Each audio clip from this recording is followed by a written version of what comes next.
দেখছি। ছেলে তো পছন্দ হয়েছে, মুখটা কেমন একটু ঘোলা ঘোলা লাগছে। দেখছি মনে হচ্ছে আমার জন্মে ছেলে নয়।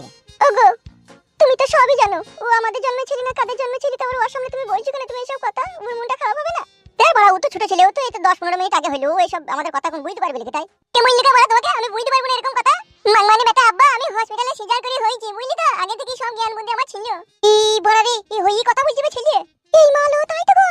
আগেকার দিনের কথা ভুলে যাও, আগেকার দিনে দাইমা বাড়িতে পা ধরে টেনে বাই করে দিল, আর এখনকার দিনে ম্যাডাম এসে পেট কেটে চাগিয়ে তুলি বাই করে দিচ্ছে। তাহলে এখনকার দিনে কথা হবে না?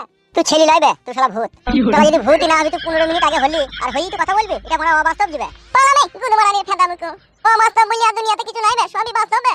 ই বরাবর বিয়ে বলছিবে, তুমি কি বলবো? তোলা ভাই বলবো মাগে বেটা, ই বরাবর গাল দিছিবে। তোকে কি ছেলে হইলো গো আমাদের?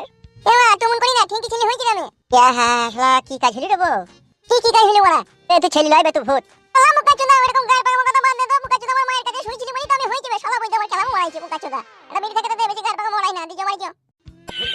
কি বে মাল মুকো আব্বা, একটা বিড়ি থেকে তো দে বে, আমার বইলি কেন হইলো? মাথায় পানি ঢাল, মাথায় পানি ঢাল, মাথায় পানি ঢাল।